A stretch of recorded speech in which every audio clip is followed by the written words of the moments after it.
Bonjour et bienvenue. Dans cet épisode, nous allons parler du révolutionnaire le plus populaire de l'histoire, celui qu'on appelle le Che, Ernesto Guevara. Ernesto va naître en juin 1928 à Rosario, en Argentine. Il est issu d'une famille plutôt aristocratique, mais qui vit de façon relativement modeste. Ce sont des gens de gauche modérée, et dans sa famille, il n'y a que sa tante qui soit quand même clairement communiste. Il vient d'un milieu plutôt cultivé. Son père, par exemple, va l'initier aux échecs et à la philosophie. Sa mère lui apprendra le français et il aura une enfance plutôt heureuse, mis à part ses crises d'asthme qui vont le gêner toute sa vie. En 1948, Guevara va entreprendre des études de médecine. Il les interrompra en 1951 et partira avec son ami Alberto Granado pour faire une traversée de l'Amérique du Sud à moto. Son périple va le mener jusqu'aux États-Unis et il ne reviendra qu'en août 1952 à Buenos Aires pour finir ses études et il obtient son diplôme en 1953. Toute la misère qu'il a pu observer lors de son premier périple à travers l'Amérique du Sud lui a forgé la conviction que les théories marxistes qui l'affectionnent à ce moment-là ont raison, que le peuple doit faire une révolution armée s'il veut changer sa condition. Il va donc partir en 1953 dans un nouveau périple, mais cette fois-ci avec la ferme intention de s'impliquer dans la révolution marxiste.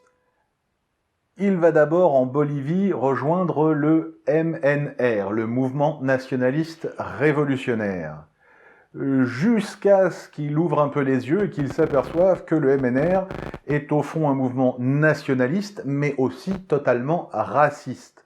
Ce qui va à l'encontre de ses principes bien entendu, et il le quittera aussi vite qu'il est arrivé. En 1954, le Guatemala a un gouvernement très à gauche, ce qui ne plaît pas du tout à la CIA qui organise bien entendu un coup d'État. Ernesto Guevara y voit la chance d'aller combattre pour la révolution marxiste et décide de s'enrôler dans la milice des jeunesses communistes. Le problème, c'est que cette milice ne fait rien, sont là vraiment pour décorer, et du coup, Guevara en repart aussi vite. Il va tenter ensuite d'être enrôlé dans les troupes du gouvernement, mais entre-temps, le gouvernement a été renversé et tout le monde s'est sauvé, donc c'est un deuxième fiasco total. Il va d'ailleurs, suite à ça, être obligé de se cacher dans l'ambassade d'Argentine et y rester jusqu'à avoir un sauf-conduit pour gagner le Mexique. Fin 1954, au Mexique, il rencontre Raúl Castro. Il devra par contre attendre l'été 1955 pour pouvoir rencontrer son frère Fidel. Après une longue nuit de discussion entre Fidel et Ernesto, Guevara va être certain que Fidel est le leader marxiste qui l'attendait et qu'il doit le suivre pour porter la révolution. Il faut dire qu'à cette époque-là, à Cuba, le gouvernement de Batista est tellement corrompu que tous les citoyens le détestent. L'histoire cubaine ne démarrera pas non plus comme prévu, puisque Castro s'embarque sur un vieux bateau avec Guevara et 80 guerrilleros. Ils vont arriver jusqu'à Cuba, mais l'armée a eu vent de leur plan, et dès le débarquement, ils perdent 60 hommes sur la plage. Ce qui va rester de l'expédition va aller se cacher dans les montagnes de la Sierra Maestra pour commencer une guérilla. Vu l'impopularité du gouvernement, ils n'auront pas trop de mal à recruter dans les villages voisins. Sur le terrain, Guevara est très loin de l'image glamour que lui ont donné les médias. Il n'hésitait pas à abattre lui-même tout homme qu'il soupçonnait de trahison. Petite anecdote qui montre que Guevara était toujours prêt à s'arranger avec ses principes. Il y a un incident dans le camp. Un gradé nommé Camilo Cienfuegos va menacer un de ses hommes de troupe avec son arme et le coup partira accidentellement. Il va tuer cet homme. Il passe donc en jugement devant un tribunal militaire. Il est condamné.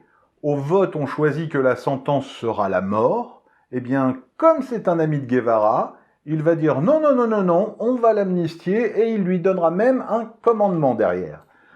Comme quoi, moyennement irréprochable. Finalement, en janvier 1959, la révolution gagne et Batista fuit l'île de Cuba. Guevara va être nommé procureur et en 5 mois, il va enchaîner les procès expéditifs, condamnant à mort plus de 200 personnes. Fidel Castro, à ce moment-là, fait une tournée internationale pour essayer de trouver du soutien à l'étranger. Et alors qu'il arrive aux États-Unis, les exécutions limites sommaires du voisin cubain, ça commence à faire un peu tâche. Donc Castro va demander à Guevara de se calmer un peu sur les exécutions. Guevara va lui répondre clairement qu'il n'en est pas question, que c'est la révolution et qu'il continuera à trucider des gens. Du coup, Fidel s'aperçoit à ce moment-là que Guevara risque de devenir à court terme un problème. Ensuite, à Cuba, Guevara va être nommé à 3 postes prestigieux. Il va être dirigeant de l'Institut de la Réforme agraire, il sera directeur de la Banque centrale et il sera ministre de l'Industrie. Il va d'ailleurs, pour l'agriculture et l'industrie, engager de grandes réformes. Sa place de dirigeant de la Banque nationale lui permettra aussi de sponsoriser des expéditions de guérilla au Panama et en République dominicaine, qui, sans aucune exception, échoueront toutes. Le gouvernement commence à se durcir et commence à nationaliser les biens des Cubains, sans leur demander leur avis bien entendu. Et toutes les fortunes de Cuba commencent à se sauver. Pensez que pour la seule année 1961, il y a plus de 100 000 exilés. Là, encore une petite anecdote, mais qui cette fois-ci est inquiétante sur le niveau de lucidité de Guevara. Il va aller voir un dénommé Julio Lobo. C'est l'homme le plus riche de Cuba. Il gère quasiment toute la production sucrière de l'île. Et tous ces biens vont être nationalisés, bien entendu. Mais Guevara sait qu'ils ont besoin de lui et de ses contacts et ses réseaux pour continuer à écouler le sucre de l'île. Il a donc une brillante idée. Il va aller le voir, va lui proposer de devenir directeur de toute la production sucrière de l'île et lui proposer, attention, le salaire mirobolant de $2000 par mois. Guevara est face à un type qui a une fortune de plusieurs centaines de millions de dollars. Donc évidemment, Lobo prend ses clics et ses claques et part avec toute sa famille à Miami, mais comment, à un moment ou un autre, Guevara, dans sa tête, a pu penser que ce type-là dirait oui? Il faut quand même vraiment se demander à quel point, à ce moment-là, il est naïf et à quel point il est assez lucide pour essayer de diriger quoi que ce soit. Comme dirigeant de la Banque nationale, il va avoir d'autres superbes idées.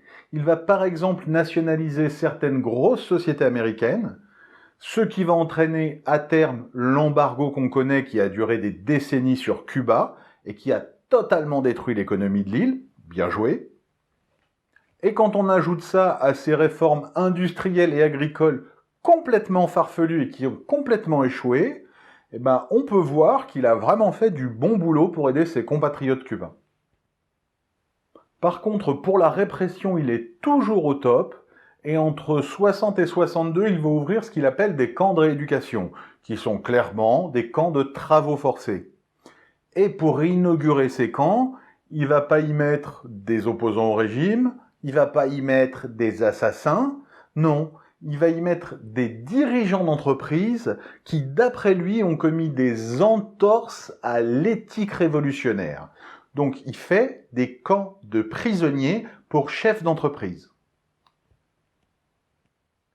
C'est lui d'ailleurs avec Raúl Castro qui va aller en URSS pour négocier l'implantation des missiles russes à Cuba. Et après cette crise majeure internationale, il déclarera à la presse que si c'est lui qui avait eu le contrôle, il les aurait tirés sans hésiter sur les États-Unis. Là, on passe clairement au niveau supérieur de la stupidité. Parce que, au mieux, Cuba aurait été rayé de la carte. Au pire, il aurait déclenché la Troisième Guerre mondiale. Donc, il faut être clair, à ce moment-là, il n'est plus juste dangereux pour son île, il est dangereux pour le monde entier. Et là, Ernesto va enchaîner toutes les âneries possibles. Il va d'abord commencer par se rapprocher de la Chine, en commençant à comparer l'URSS aux États-Unis. Alors, c'est moyennement malin, Si on considère que depuis l'embargo, qui a un tout petit peu de sa faute, Cuba ne vend plus rien aux Américains, et que toute l'économie cubaine dépend de ce que leur rachète l'URSS et des machines qu'envoie l'URSS. Sauf que lui se rapproche de la Chine et que l'URSS est en conflit ouvert avec la Chine. Donc là, c'est même pas se tirer une balle dans le pied, c'est vider son chargeur. Ça commence à faire un petit peu beaucoup pour Fidel Castro, qui en a vraiment marre de lui, et qui décide qu'il va falloir l'éloigner de Cuba. Pour ça, il a une magnifique idée, il va lui expliquer que c'est le bon moment pour lancer la révolution, mais loin, très loin, puisqu'il va lui proposer le Congo. Guevara, en 1965, partira donc dans le plus grand secret, avec 12 Cubains, pour entraîner les révolutionnaires congolais. Sauf que, comme d'habitude, ça va très mal se passer, ils vont prendre défaite sur défaite, et au bout de 5 mois, il va repartir du Congo en ayant fait tuer la moitié de ses camarades et sans avoir fait avancer la révolution. C'est alors en 1966 que Guevara revient à ses premières amours et repart pour la Bolivie pour y instaurer la révolution marxiste comme d'habitude. Sauf que dès son arrivée, ça se passe pas bien du tout, puisqu'il leur explique clairement que c'est lui le chef, qui leur demande pas leur avis, et que soit ils suivent, soit ils peuvent dégager, en gros. D'ailleurs, du coup, certains dégagent et quittent la révolution, ce qui fait un tout petit peu mauvais genre. Bien sûr, ça permet aux USA d'être informés de la présence de Guevara en Bolivie, et ils font ni une ni deux, ils envoient une compagnie de Rangers pour former les Boliviens et pour les aider à attraper Guevara. Et là, on s'aperçoit de ce que pense Fidel Castro, puisque le dernier lien entre lui et Guevara, ce sont les gens des services secrets cubains qui sont en Bolivie. Et Fidel Castro les fait tous partir de Bolivie et rentrer à Cuba. Le 8 octobre 67, le campement du Che, dans le village de La Higuera, est encerclé par l'armée bolivienne. Après des combats, il est légèrement blessé et il est capturé vivant. Seulement, le gouvernement bolivien n'a pas envie de voir le monde entier regarder de son côté pour le procès du révolutionnaire le plus aimé de la planète. Et du coup, ils vont demander à leurs militaires de l'abattre et déclarer qu'il a été abattu pendant les combats. Il sera donc exécuté, son corps sera exposé pendant 2 jours, puis il sera enterré dans le plus grand secret. Il faudra attendre 1997 pour qu'il puisse être exhumé et que sa dépouille rentre à Cuba pour recevoir les honneurs d'un héros national. La vie et la carrière de celui qui est le révolutionnaire le plus charismatique de l'histoire n'a été en fait qu'une suite d'échecs où il a perdu non seulement toutes ses batailles, mais aussi tous ses soutiens jusqu'à même perdre celui de Fidel Castro. Finalement, Che Guevara, qui détestait l'argent et le capitalisme, n'aura vraiment réussi qu'une seule chose dans sa vie. C'est d'être une des icônes les plus reprises et les plus utilisées par ce monde capitaliste qu'il détestait. Il aura ainsi participé activement à sa prospérité et à sa fortune.